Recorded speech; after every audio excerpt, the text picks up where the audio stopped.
अस्सलामुअलैकुम वरहमतुल्लाहि वबरकातुहू। Bridge course विषय मराठी इयत्ता 5वी। विद्यार्थ्यांनो, आज आपण मराठी ब्रिज कोर्स इयत्ता 5वीचा 13वा दिवस पाहणार आहोत। क्षेत्र दिलेला आहे मौखिक भाषा विकास।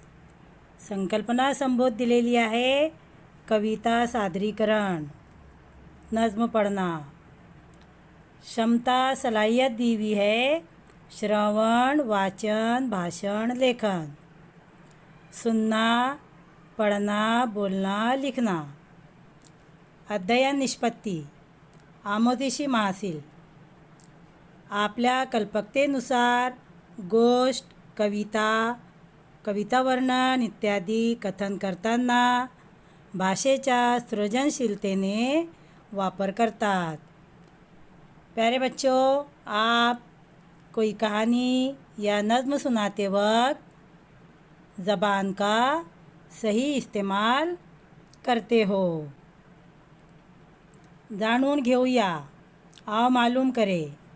विद्यार्थ्यांना आज घरात तयार झालेल्या स्वयंपाकविषयी माहिती विचारून त्यांच्याशी चर्चा करावी। जैसे तुम्ही आईला स्वयंपाकात मदत करता का? प्यारे बच्चों, आज आपकी अम्मी ने क्या खाना बनाया? जब आपकी अम्मी खाना बना रही थी तो आपने आपकी अम्मी को खाने में मदद की? शाबाश। जब अम्मी खाना बनाए तो अम्मी के कामों में हाथ बटाना चाहिए। तो बताइए, आज आपने अपनी अम्मी को खाना बनाते वक्त कौन कौन सी मदद की? अम्मी को सब्ज़ी काटने में मदद की। अम्मी लहसुन छील रही थी तो लहसुन छीलने में मदद की। अम्मी ने आटा गूंदा तो आपने बर्तन धोया। जब आपकी अम्मी खाना बना रही थी और आपके छोटे भाई या बहन रो रहे थे तो आपने अपने छोटे भाई या बहनों को संभाला। शाबाश, बहुत अच्छे बच्चे हो तुम। अपनी अम्मी के कामों में हाथ बटाना चाहिए। बेचारी अम्मी काम करते करते थक जाती है और अम्मी को परेशान भी नहीं करना चाहिए।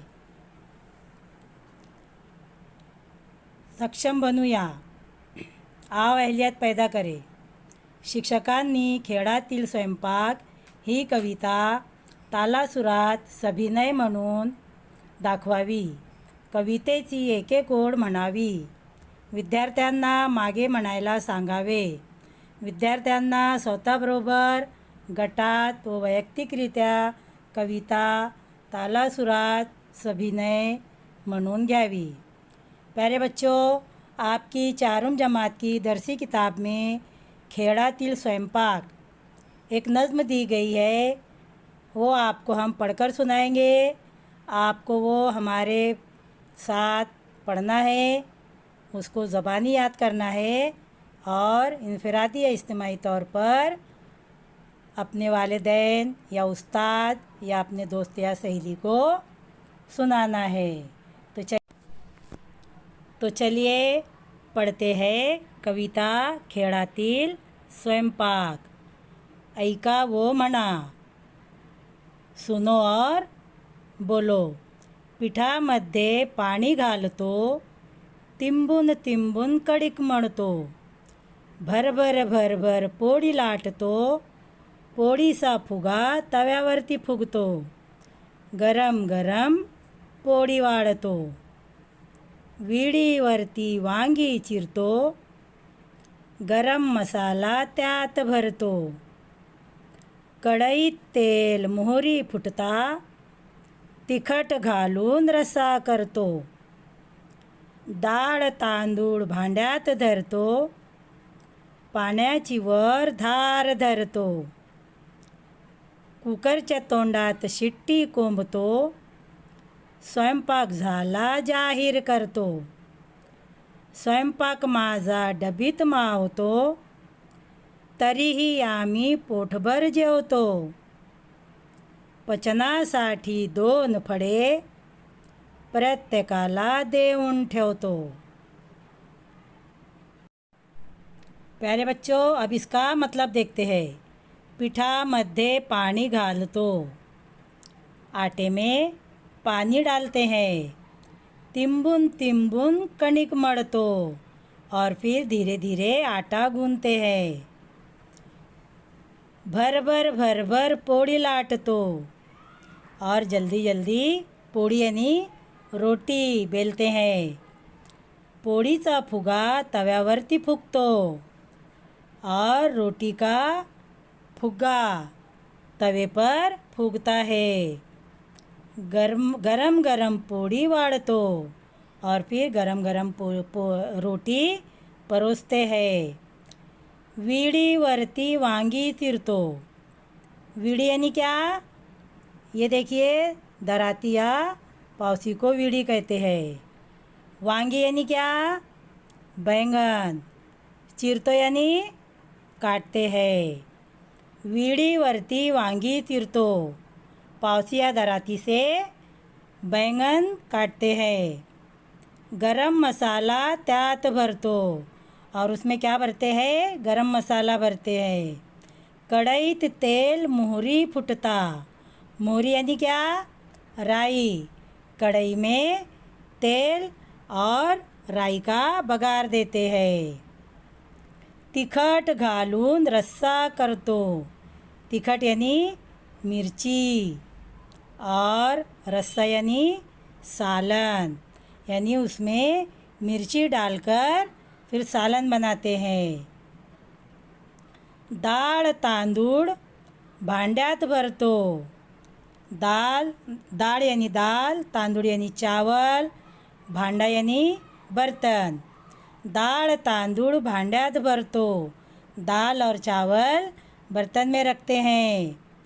पाण्याची वर धार धरतो और फिर उसके ऊपर से पानी डालकर दाल और चावल को धोते हैं.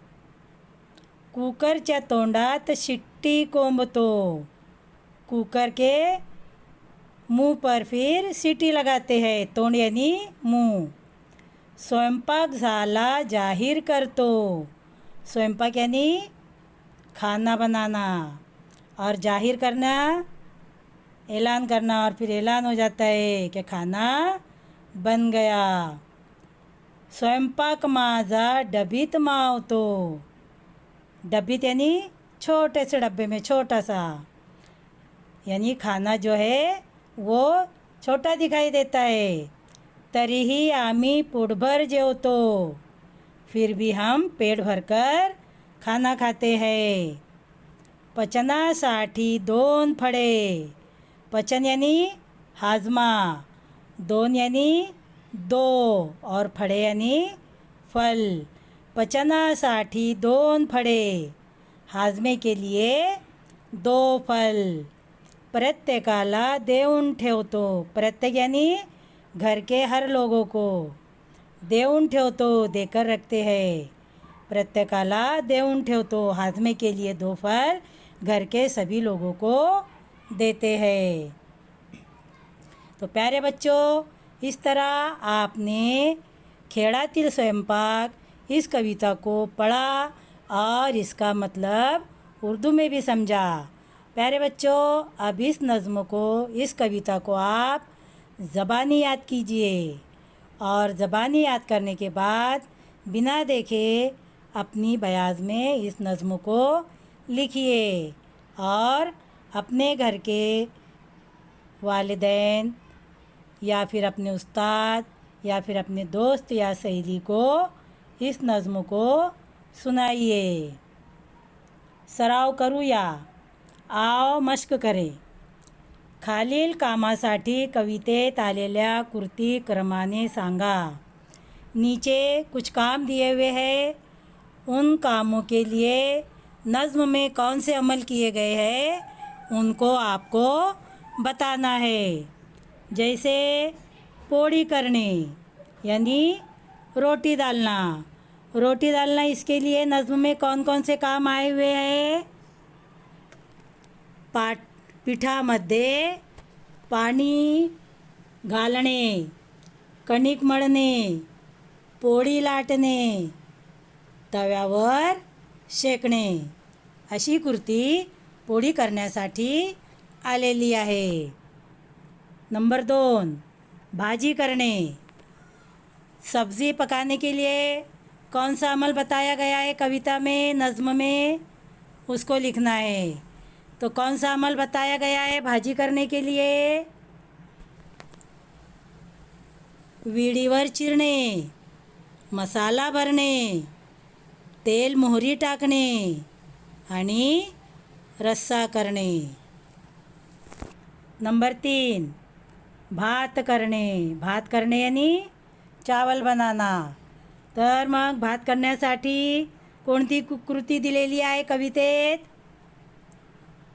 डाळ तांदूळ भांड्यात टाकणे, पाण्याने धुणे, कुकरमध्ये टाकणे आणि कुकरला शिट्टी कोंबणे. हे काम भात करण्यासाठी कवितेत आलेले आहे.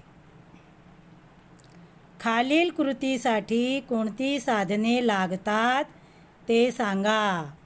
नीचे काम दिए हुए हैं, उन कामों को करने के लिए कौन सी चीज़ें इस्तेमाल की जाती है वो लिखना है. नंबर 1, पोळी भाजने, रोटी सेकना. रोटी सेकना, इसके लिए हम कौन सी चीज़ इस्तेमाल करते हैं? तवा. नंबर 2, भाजी चिरने. सब्ज़ी काटने के लिए हम कौन सी चीज़ इस्तेमाल करते हैं? विडी. विडी यानी क्या? पावसिया दराती. नंबर 3, भात करने. चावल बनाने के लिए हम कौन सी चीज़ इस्तेमाल करते हैं? कुकर या फिर भगोना. इस तरह हम चीज़ें इस्तेमाल करते हैं. कल्पक होऊया, आओ तखयुलाती बने. घरी आई स्वयंपाक करत असताना निरीक्षण करा. पोळी भाजी भात करताना कोणकोणत्या कृती केल्या जातात, कोणत्या क्रमाने केल्या जातात ते लक्षात घ्या, वर्गात सांगा. प्यारे बच्चों, आपकी अम्मी जब घर में खाना बनाती है तो आप उसका बगौर मुशाहिदा कीजिए कि जब आपकी अम्मी खाना बनाती है, जैसे रोटी डालती है, सब्ज़ी बनाती है, चावल बनाती है, तो उस वक्त वो कौन कौन से काम करती है और किस तरतीब में करती है, उसको आप ध्यान में रखिए और सुनाइए. तो प्यारे बच्चों, आज हमने मराठी ब्रिज कोर्स जमात पंजुम के 13वें दिन के उपक्रम को पूरा किया. प्यारे बच्चों, आप पढ़िए, आगे बढ़िए. आपको आपके टीचर जो काम लिखने के लिए दे रहे हैं उसको बराबर लिखिए और उसे चेक भी कराइए. तो मिलते हैं इंशाअल्लाह अगले वीडियो के साथ. अल्लाह हाफिज़.